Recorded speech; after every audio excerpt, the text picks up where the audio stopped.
Y entonces, lo que viene diciendo, ¿tú crees o la ciencia cree, o en este caso, no sé si la clínica, vosotros afirmáis que entonces el porno es una infidelidad hacia la pareja, o eso según se mire, depende de la persona, depende si pues hay personas más abiertas, menos abiertas, ¿sabes?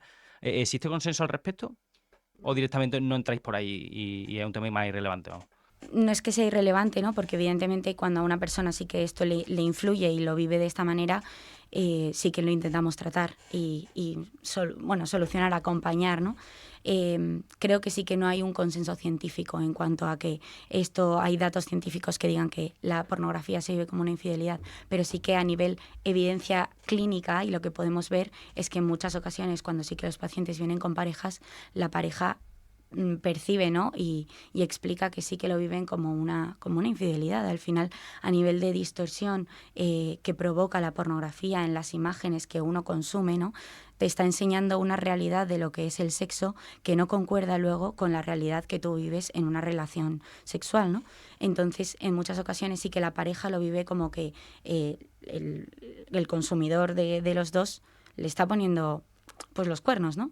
Porque aunque no sea con una pareja real, sí que está siendo infiel de alguna manera. Sin embargo, es como tú dices, muchas veces depende muchísimo de la percepción que se tenga de la pornografía en la pareja, si esto se habla, si no, si es un tema que entre los dos estáis de acuerdo, si no. Pero evidentemente en muchas ocasiones, por evidencia clínica y por lo que hemos podido ver en consulta, sí que se vive de esta manera. Yo recuerdo cuando escuché a Alejandro Villena la primera vez, le hice una pregunta, ¿no? Porque yo siempre he pensado que el ver pornografía te acerca más a ser infiel. Yo no me atrevería a asegurar que es una infidelidad como tal, pero sí pienso que el que cuanto más pornografía veas, más deseas a otras personas, entonces más cerca estás de ser infiel.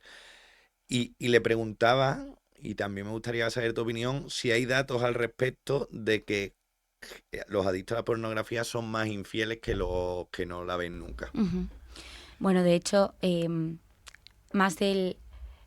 Bueno, es que tengo datos aquí que creo que es importante decirlos tal cual, ¿no? La mujer que consume, viendo ya desde el perfil de la mujer, tiene 4 veces más probabilidad de haber sido forzadas para una relación sexual, ¿no? Y a nivel del hombre, si estamos hablando de hombres consumidores, tiene un 2,4 más probabilidades también de agredir sexualmente. Evidentemente, este factor de agresión y de agresividad está muy, muy relacionado, ¿no?, con el tema de la infidelidad. Por lo tanto, podríamos decir que evidentemente cuanta más pornografía, más probabilidades tienes.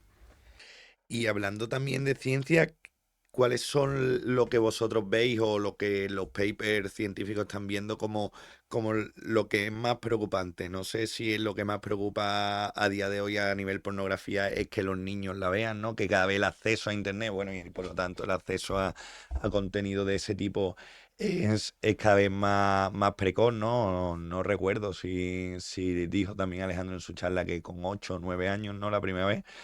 O el contenido tan extremo, prácticas sexuales fuera no convencionales, ¿qué es lo que más se está viendo? Efectivamente, ambas cosas, tanto la escalada que se llama, ¿no?, la escalada y la tolerancia, se habla de dos tipos, de calidad y de cantidad. Si vamos a la escalada de cantidad, evidentemente estamos hablando de que cada vez necesitas más consumir, ¿no?, más horas de consumo para poder generar el mismo tipo de placer y de estímulo. Eh, y por otra parte, la de calidad, la cantidad de contenido extremo, ¿no? Ahí se hizo un estudio en el que se analizaban 127.000 vídeos, ¿no?, de pornografía, y se veía que en 11 de cada 12 etiquetas, ¿no?, eran de contenido de incesto y con menores. Por lo tanto, también esto es lo que más está preocupando. Y por otra parte, lo que comentas, en cuanto a la edad de consumo, se ha visto que ha bajado a los 8 años. Es decir, estamos hablando de menores que creen en los Reyes Magos, en el ratoncito Pérez, y han llegado a consumir pornografía, ¿no? Entonces, estos son los datos que más preocupan. Luego también, evidentemente, hay una escalada desde el 2013. El consumo de pornografía ha aumentado en un 170% más, ¿no?, de consumidores y de calidad y cantidad de contenido. Por lo tanto, sí que son datos que preocupan. Y claro, a vuestro punto, a vuestra clínica ya llegará gente adulta que al final ha tomado una decisión y es la de tratarse. Pero la cantidad de niños que hay, vosotros no es que los tratéis, pero dais, hacéis un acompañamiento a familia, o sea, tenéis, os llegan familias diciendo, bueno, mira, mi hijo tiene un problema y no es el hijo el que viene, sino es la familia la que viene. Pues la verdad es que no es lo que más tenemos en este caso, porque muchos llegan, ¿no? Porque al final ven que, oye, hay algo que yo había normalizado en mi consumo de pornografía y cuando escuchan datos, ¿no? Científicos, evidencias, consecuencias a nivel, se sienten identificados y ahí recurren. Cuando nos llega algún caso de menores, evidentemente también tiene mucha relación en la manera en la que se comunican. Creo que luego a lo mejor podemos comentar un poco esto, la importancia de la educación afectivo-sexual en casa para que los menores puedan comunicar cuando ven e identifican. Oye, mamá, que es que he visto un vídeo de pornografía o un amigo me ha enseñado pues el pene, ¿no? Cuando hay veces que han llegado casos así. Hace poco yo tuve un caso de una familia que venía muy preocupada porque su hijo les había llegado diciendo que había visto, ¿no? Una imagen, un primo suyo le había enseñado una imagen muy explícita y el niño pues tendría 8 años más o menos. Estaba muy preocupado, no podía dormir, tenía ataques de ansiedad, no podía dar un abrazo a su madre porque se sentía que se sentía culpable, ¿no? Entonces, aquí hay un problema en cuanto a que las familias tienen que tener esta capacidad de transmitir que cuando ese niño vea algo malo, ¿no? Algo malo, entre comillas, una imagen mala que se habla, imágenes buenas, imágenes malas, pueda transmitirlo, ¿no? Tengan esta confianza para comunicarlo. Nosotros nos enfocamos mucho más en prevención cuando hablamos de familias y de niños. Damos muchas charlas en colegios, talleres, formaciones también para profesores y es un poco la manera también de trabajar con ellos. De hecho, ¿cuál es el consejo que tú darías si tú fueras a un colegio, por ejemplo, y te escuchasen los padres de los alumnos, qué consejos le darías? Bueno, ¿qué consejos le darías a los padres, por un lado, y qué consejos le darías a los niños? Porque un niño le puede decir muchas cosas, pero al final tiene las redes sociales muy a mano. Eso es. Primero, sobre todo, concienciar a los padres, ¿no? De que esto, la educación afectivo-sexual tiene que empezar en casa. Muchas veces se intentaba pensar, ¿no? Se pensaba que no hablar de pornografía significaba que tu hijo no va a acceder a ella. Si yo no le hablo, pues no le incito a que la busque. Cuando es todo lo contrario, ¿no? Es lo que estamos hablando. El consumo es masivo y el acceso es 24/7 a lo que tú quieras en Internet. Por lo tanto, tu hijo va a llegar a la pornografía por A o por B. Lo que intentamos decirles a estos padres es que, por favor, lo importante es que hablen con esos niños, ¿no? Que hablen con sus hijos claramente. Evidentemente, a un niño de 8 años no le vas a transmitir lo mismo que a uno de 15.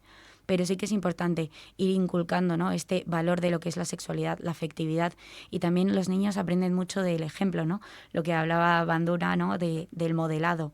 Cuando un niño ve que en su casa pues se vive esta afectividad, se transmite el amor de una manera física también, ¿no? Con abrazos, con cariño, con besos, pues también va a haber un modelo muy contrario al que luego, si llega a la pornografía, pues le enseñará, ¿no? Entonces, por una parte a esos padres les intentamos como invitar a que intenten buscar formación sobre el tema de la sexualidad y la afectividad y que no tengan miedo a hablar con sus hijos, que busquen esos espacios, que no los eviten, que por muchas veces por miedo a decir algo mal o a que mi hijo pues se tiente, ¿no? Con lo que yo le digo, pues dejamos de hablar de cosas que son esenciales y que mejor que tú como padre nadie les va a poder educar. Además que si no le dicen nada, yo siempre pienso que si no le dicen nada, quizá él nunca te diga que tiene un problema. En cambio, si sabe que tú hablas porque le genera como vergüenza, admitía eso ante sus padres, versus a que si tú le hablas de eso con naturalidad, quizá no siempre, dependerá también mucho de otras componentes de la personalidad del niño, pero tendrá la capacidad de, oye, papá, me pasa esto, necesito ayuda. ¿Qué otros problemas se ven? Porque a mí me interesa un poco el recorrido que produce una persona desde que empieza a ver porno. Es decir, ¿qué otros problemas derivados se ven de la visualización larga de pornografía? No sé si ansiedad, depresión. ¿Qué otras enfermedades mentales pueden estar relacionadas? Bueno, aquí hablamos de dos tipos de consumo, ¿no? Está por una parte lo que hablamos de el consumo inducido, y el otro es el consumo como consecuencia. Es decir, hay algunos patrones de personalidad psicológicos con los que ya la persona viene implícitas, es decir, una persona con hiperactividad, con un apego inseguro, con algún tipo de trauma en la infancia, que hacen que este consumo se llegue a él mucho más fácilmente, ¿no? Y hay otros que a lo mejor, si no existieran las redes sociales o si no existiera la facilidad que existe hoy en día para poder llegar a esta pornografía, nunca hubiesen llegado, ¿no? Entonces, creo que es importante también diferenciar estos dos tipos de consumidores, porque muchas veces metemos a todo el mundo en el mismo saco y es importante saber que hay otros factores que influyen. Por lo tanto, por ejemplo, hay muchos casos de personas con mucha ansiedad, ¿no?